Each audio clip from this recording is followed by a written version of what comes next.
This is the result of today's character mashup where we combined Shrek and Ryuk. And I must say, when those were the two revealed, the last thing I expected to feel as a result of doing this mashup was, that looks really cool. Obviously super freaky and really like, you know, you don't want to cross that thing down an alleyway, but at the same time, like, this sort of works. I feel like I've done my part in this video. I'm gonna wash my hands of this, but I'm gonna leave the signing off for Shriek to do. Thanks for watching. Oh, that's terrible. I've got to get my Scottish accent on. It's really bad. And so do onion. I'm gonna start again, you ready? It's so hard to do the straight face. Today's stream was awesome. I feel like for the first time in a long time, I got to really just like hang out with the Twitch chat, really connect and just unwind. Made really cool art. I don't want to give you any sneak peeks, but you'll see the piece later this week on the YouTube channel. And I think it was just good. It was like, I feel like I'm back into the swing of streams the way that they should have been for a while, because I was so content focused, and now I can be stream focused when I stream.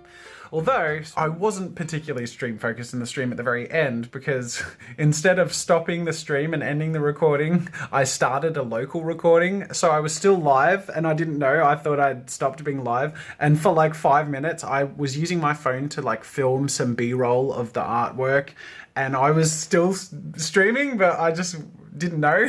So they just saw me like looking down randomly and just making these weird motions, like without knowing I was live. And they were all in chat screaming, "Don't do weird stuff, just don't get naked." Thanks for watching, guys. I gotta go. Bye.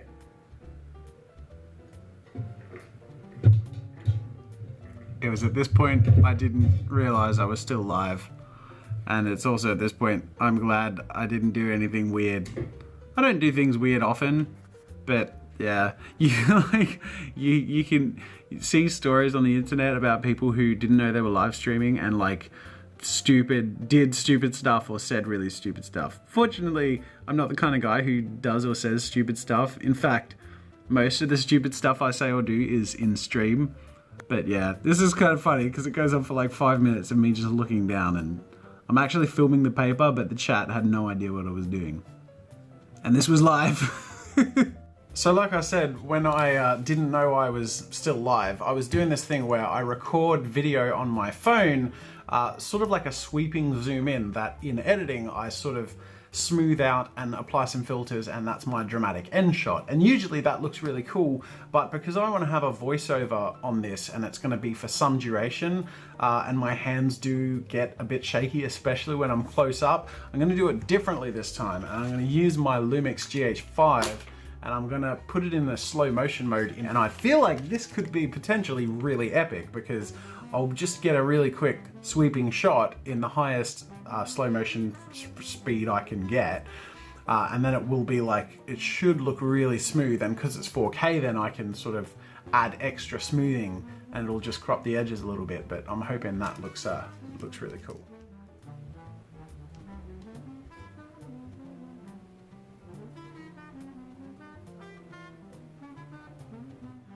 Alright, that's me for today. I've finished the Skillshare video, which I'm hoping is approved and can go up tomorrow, so you'll see that. Otherwise, the stream video will probably go up this coming Friday.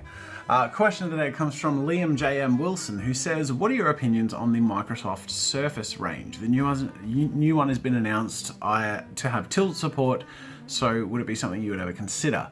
Okay, there are two factors in my opinion on this. The first is my experience using them, and as an artist, I don't like them personally. I use the Surface Studio Pro at Adobe Max. They had them set up and I used them and it felt pretty garbage, I'll be honest. The nib was like rubber, it felt like drawing with an eraser, and the pressure sensitivity was so hopefully that improves over time, but I don't think they really carefully tested it and you know, worked with artists to make it a minty product for artists. That's my opinion. I don't know what the portable ones are like, but I don't think the guts in them are good enough for really heavy usage of the stuff that I do and a lot of artists do, whether it be editing in Premiere and art in Photoshop, or let alone animation.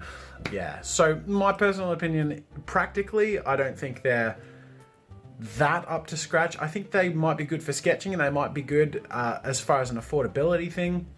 The second part is I don't really, aside from not personally wanting to use them or have much to do with them on the channel for my own preferences, just with where the products are at the moment.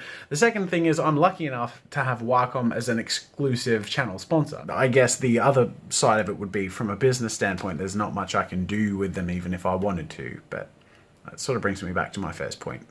I don't really want to.